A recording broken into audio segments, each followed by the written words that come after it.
The number one thing I hear from people with anxiety is, I have tried everything and nothing works. And I get that. I really do, because I used to believe that myself. I've been where you are likely now, having tried all these different things like supplements, like breathing techniques, like meditation or medication or things like EMDR. I did those things as well. And I started to believe too that none of it worked, because it hadn't, right? So I came to the conclusion, I've tried it all, didn't work. I remember like getting these homeopathic pills from the United States. They were supposed to make you calm, right? And they were like this big, they were like incredibly hard to swallow. But the biggest pill to swallow was the realization I had way later, which is I didn't try everything. I only tried various things, or maybe everything, for the goal to get rid of anxiety. So what I'm trying to say is that everything I did had the intention to make anxiety go away. And sure enough, maybe I had tried everything, right? And sure enough, they didn't work, because they'll never actually work. I did things as well, like cutting down on coffee or sugars, or going on special diets. But again, all with the intention to make anxiety go away. That was my one and only goal. And the next thing I'm going to say, I want you to write down, I want you to tattoo it in the inside of your head. When you close your eyes, I want you to see this. The sentence goes, everything you do to control or reduce anxiety is keeping it alive. This is the hardest lesson I had to learn, and it also explains why none of the things you've tried have worked, because they all had the goal, once again, to get rid of anxiety. And everything you do to get rid of anxiety just keeps it alive. You ask, everything? Well, yes, everything, if the intention is to get rid of anxiety, to make yourself calm again, to make yourself feel better again, right? So these things aren't bad. None of these things are bad. I did like cold showers. I did like, again, the supplements. I did exercise a lot. But I was doing it like routinely, like almost compulsively, to avoid anxiety, to control it. And with that intention, it's telling your nervous system that this is not good, that I cannot handle anxiety, right? So I was constantly reinforcing to the nervous system that anxiety was dangerous and I couldn't handle it. And that just kept my nervous system on high alert, throwing me all these new anxiety symptoms all the time. That is why nothing worked. And everything I did was just, various avenues to reach the same destination. And now I want to ask yourself, what about you? If you think about the things you've tried, what was the intent behind it? Did you also do these things to get rid of anxiety, to return to calm quickly? And one of the things, one of my mentors, Mirka, actually asked a newcomer this week in the group. She said, well, have you ever tried leaving it alone? Have you ever tried leaving anxiety alone, not doing anything, just basically doing nothing about it, letting it exist, right? Letting it be, creating room and space for it. Have you? Well, I asked myself that, and I actually didn't. I was always trying to make sure I was calm again. But in the words of Mirka, that's not your job. Our job is not to make ourselves feel calm again. Our job is to educate ourselves on what anxiety is, starting to understand the problem we have before we can even solve it, right? Our job is creating responsibility within ourselves to take action and to work on this, because the only person who can truly get yourself out of anxiety is you yourself, because you're also feeding it, right? And responsibility helps, not to criticize yourself or go into victim mode or whatever, but it's taking responsibility that it's your job to change how you respond to anxiety and stop trying to control it. And if that's you, if you now go like, I am doing these things, I've tried all these things, I am saying I've tried everything and nothing works, but those things were with the intention to make anxiety go away, then I want you to listen up, because this is going to be interesting for you. Because look, it's fine to be skeptical about these things. I sure was back then. Basically, everyone is when it started, because yes, you have tried many things. And yes, they all worked out to be, well, they all turned out to be not working, right, for you.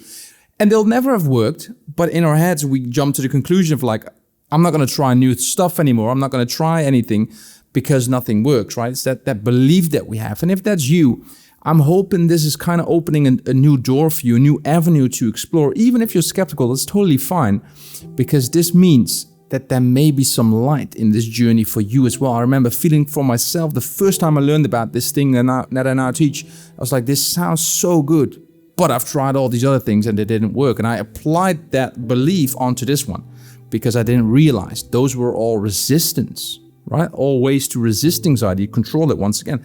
This is actually completely different. And I hadn't ever tried leaving it alone, not doing anything.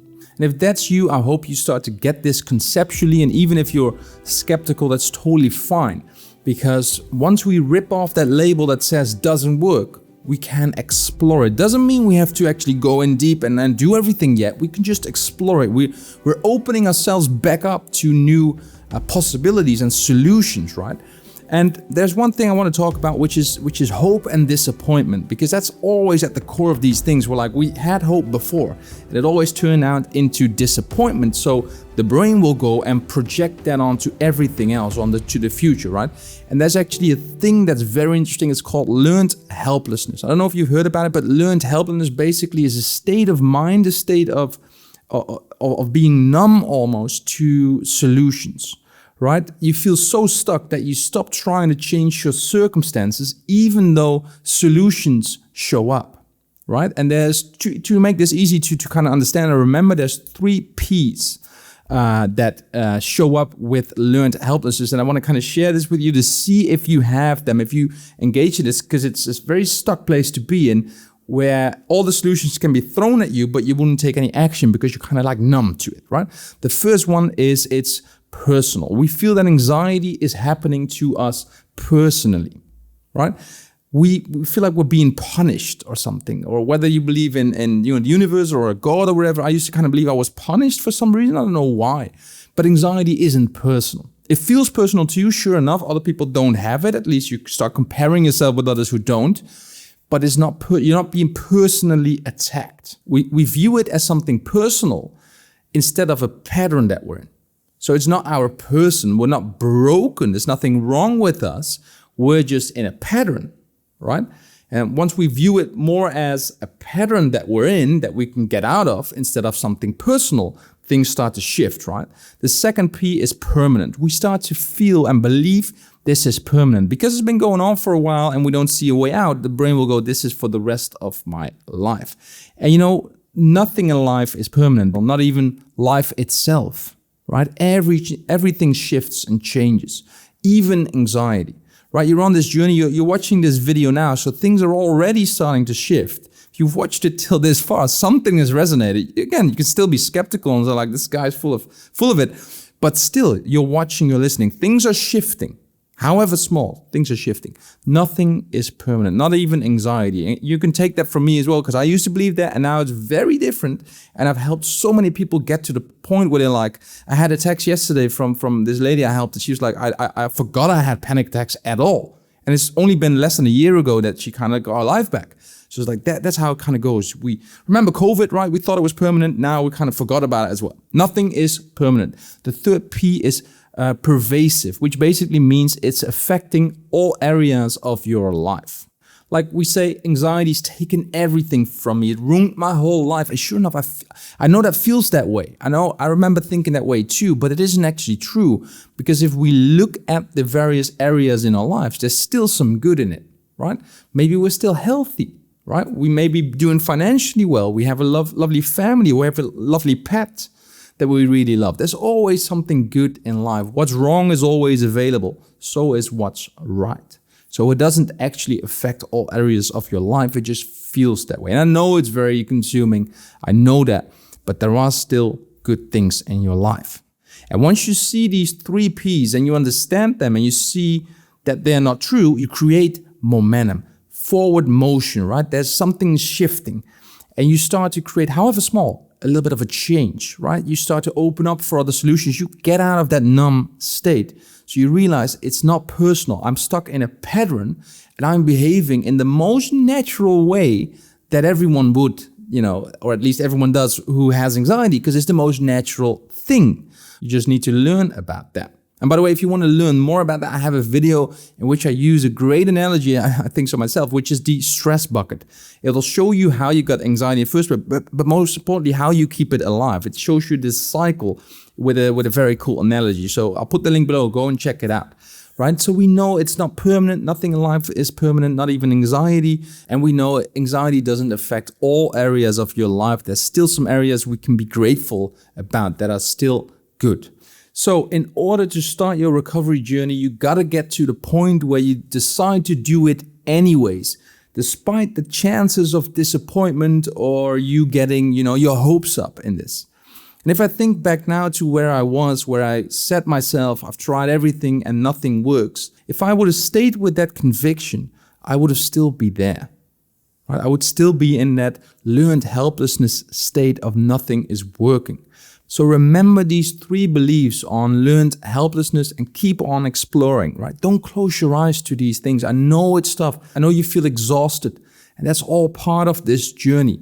Right, but getting yourself out of that stuck state is going to change things massively for you, and you allows you to explore a little bit more without that conviction of nothing is working anyways, because now you start to understand that you've only tried one side of the coin, which will never work. It's not your fault, right? It's just telling your nervous system to increase the anxiety level. So it's not your fault. You've got to try the other side of that coin, right? When you truly allow anxiety to be, when you stop that resistance, you remove that fuel that it needs to stay alive, and it will actually dissipate quite naturally. And that reminds me of a post I read by a guy named Chris. I only know his first name, but I found him on the corners of the internet back in my journey. And he's written this whole post, and he ended it off with, he goes, I have tried everything and nothing works. And ultimately, I was right, because the only thing I hadn't tried was nothing. I hope this makes sense. I hope you like this video. Please like, subscribe, tell your friends, comment, whatever. You know how to reach us. Also, by the way, if you like this stuff, this guy Chris wrote a whole metaphor or analogy story around how anxiety recovery exactly works in a story format, right? So in a story around Alcatraz, the prison in San Francisco Bay, right? I have taken that story and kind of made it visually, and it's on my YouTube channel, so I'll put the link below as well. Go and check it out, because many people have actually let me know that they loved it, because it kind of takes them through an understanding of the journey in a more like understandable story, enjoyable, entertaining way. So go and check it out, and once again, subscribe, comment, let us know, and I hope to see you in the next video.